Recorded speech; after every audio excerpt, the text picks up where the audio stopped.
మధ్యాహ్నం భోజనం కార్మికుల బిల్లులు తక్షణమే విడుదల చేయాలని కోరుతూ భద్రాద్రి కొత్తగూడెం జిల్లా జూలూరుపాడు మండల కేంద్రంలో ఎంఈఓ కార్యాలయం ఎదుట ధర్నా నిర్వహించారు. ఈ సందర్భంగా మధ్యాహ్న భోజన కార్మికులు మాట్లాడుతూ కోడిగుడ్లను ప్రభుత్వం 5 రూపాయలు చెల్లిస్తుంటే కార్మికులకు 8 రూపాయల కొనుగోలు చేసి వంట ఏజెన్సీ నిర్వహిస్తున్నామని, నెలసరి వేతనాలు అందక బిల్లులు సకాలంలో రాక అప్పులతో ఏజెన్సీలు నిర్వహిస్తున్నామని అన్నారు. పెరిగిన ధరలకు అనుగుణంగా ప్రతి విద్యార్థికి మెను ఛార్జీలు 25 రూపాయలు చెల్లించాలని, మధ్యాహ్న భోజన కార్మికులను ప్రభుత్వం ఉద్యోగులుగా గుర్తించాలని, నెలకు కనీసం వేతనం 10,000 రూపాయలు ఇవ్వాలని డిమాండ్ చేశారు. ఈ కార్యక్రమంలో ముదిగొండ లక్ష్మి, గడల మంగమ్మ, సత్యవతి, రజని తదితరులు పాల్గొన్నారు.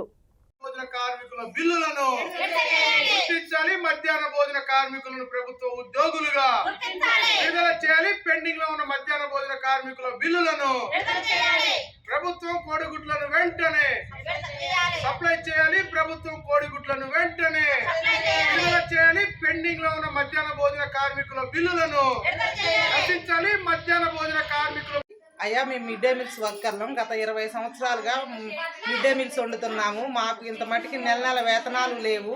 నానా ఇబ్బందులు పడుతున్నాము. వంట సెట్లు లేవు, గ్యాసులు లేవు. కట్టెల మీద వండి మా పొగలు పోయినాయి, కళ్ళు పోయినాయి పొగలకి. మరి ఇదైనా సరే పోనీలే, ప్రభుత్వం గుర్తించి ఏమన్నా రేపు 1 రూపాయి ఇస్తుందేమని ఆశ చొప్పున వండుతున్నాం. కానీ ఎప్పటికీ ప్రభుత్వాలు మారుతున్నాయి కానీ మా బతుకులు అయితే మారేలాగా లేవు. అసలు ఇప్పుడు నెలకి 5 రూపాయలు అన్నాడా, ఎప్పుడు ఇస్తాడో తెలవట్లేదు. 2000 పెంచినాడా, ఎప్పుడు ఇస్తాడో తెలవట్లేదు. ఇటు కాంటోళ్ళ దుకాణదారులు ఇబ్బందులు పెడుతున్నారు. హెచ్ఎంలు, హెడ్ మాస్టర్లు వాళ్ళు ఇబ్బందులు పెడుతున్నారు. ఇంట్లో వాళ్ళు, కుటుంబ సభ్యులు ఇబ్బందులు పెడుతున్నారు. అసలు మేము ఏం చేయాలి? మాకు పరిష్కారం ఎప్పుడు చేస్తుంది ప్రభుత్వం అనేది?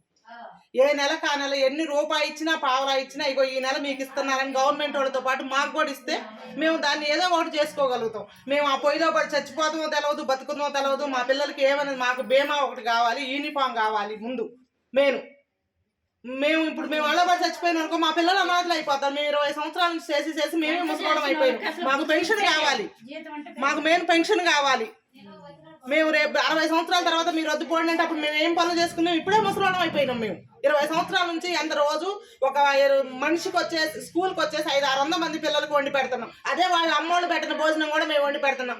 ఏంది ఇట్లా వండారా అట్లా వండారా అంటే ఏమో మా తిప్పలు మేము పడి వండి పెడుతున్నాం. వాళ్ళ పిల్లలకి దడవాలి, స్కూల్లో టీచర్లకు దడవాలి, ఊళ్ళో రాజకీయ నాయకులకు దడవాలి. ఎంతమందికి దడిచినా మాకు గుర్తింపు లేదు కదా. మేము దడిచి వండినా కానీ మాకు గుర్తింపు లేదు. మాకు ఇచ్చే ఏందో, మాకు నెలకి మా జీతాలు మాకు ఇచ్చి మాకు పెన్షన్ కావాలి, మాకు యూనిఫామ్ కావాలి, మాకు బీమా కావాలి.